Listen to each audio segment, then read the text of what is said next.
Bismillahirrahmanirrahim. Assalamualaikum warahmatullahi wabarakatuh. Perkenalkan, nama saya Alha R. Ibrahim dengan NIM E28321016. Baik, di sini saya akan mempresentasikan materi saya dengan judul konsep ekologi. Ekologi terdiri dari dua kata yang berasal dari kata Yunani, yaitu oikos, rumah atau tempat hidup, dan logos, yaitu ilmu. Jadi, ekologi adalah ilmu yang mempelajari interaksi antar makhluk hidup dengan lingkungan sebagai kesatuan. Ekologi juga dikenal sebagai ilmu yang mempelajari hubungan timbal balik antara makhluk hidup dengan lingkungannya. Makhluk hidup dalam kasus pertanian adalah tanaman, sedangkan lingkungannya dapat berupa air, tanah, unsur hara, dan lain-lain. Ekologi lingkungan merupakan suatu kajian yang membahas tentang organisme atau makhluk hidup dalam suatu ekosistem. Lingkungan sekitar organisme dapat dibedakan atas biotik dan abiotik. Pertumbuhan manusia dan bencana alam membuat habitat organisme terganggu. Dampak dari ekologi merupakan dampak yang berakibat pada kerusakan lingkungan atau ekosistem akibat ulah manusia atau hidup lainnya. 1. Ruang lingkup ekologi. A. Individu, suatu organisme dari setiap jenis atau spesies tertentu, semisal seorang manusia, seekor burung, dan lain-lain. B. Populasi, suatu kelompok individu sejenis yang ada di suatu tempat serta waktu tertentu, semisal populasi manusia, populasi burung. C. Komunitas, suatu kelompok makhluk hidup yang terdiri dari beberapa populasi kemudian saling berinteraksi satu sama lain pada suatu tempat serta waktu tertentu. D. Biosfer, tingkatan organisasi biologi yang paling besar di mana di dalamnya ada semua kehidupan yang terdapat di bumi serta adanya interaksi antar lingkungan fisik secara keseluruhan. 2. Manfaat ekologi. A. Mengenal ragam hayati dan perilaku makhluk hidup. Manusia bisa memahami berbagai macam makhluk hidup serta hubungannya dengan tempat tinggalnya dan mengenali perilaku makhluk hidup lain yang membawa manfaat baginya. B. Mengetahui peran manusia untuk lingkungan dan memetakan lingkungan. Membantu manusia dalam mengatasi dampak produk yang diciptakan manusia terhadap lingkungan dan mengetahui struktur serta skala pangan setiap makhluk hidup. C.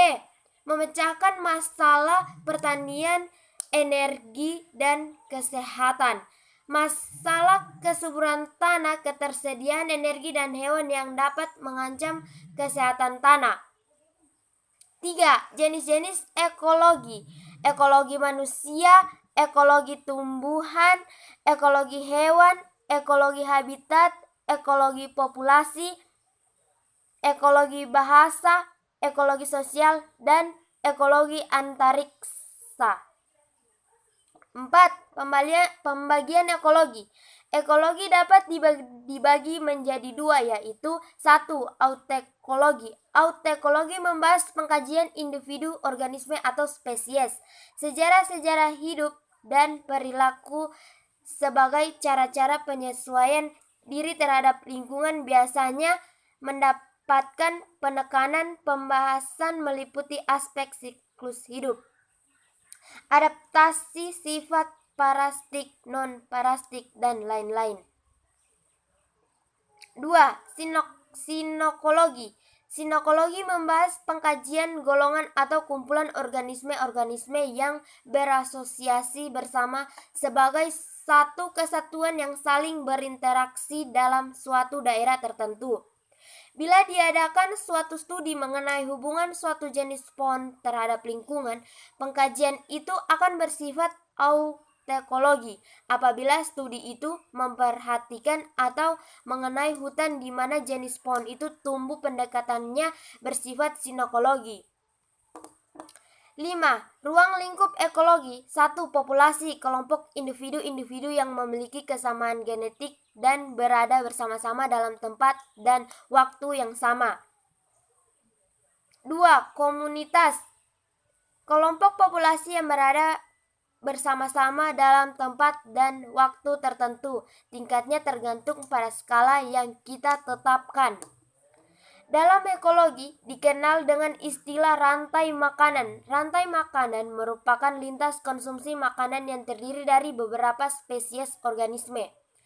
Banyak faktor yang mempengaruhi jumlah populasi suatu spesies selain kematian alam, yaitu predasi, pemanenan, pencemaran, dan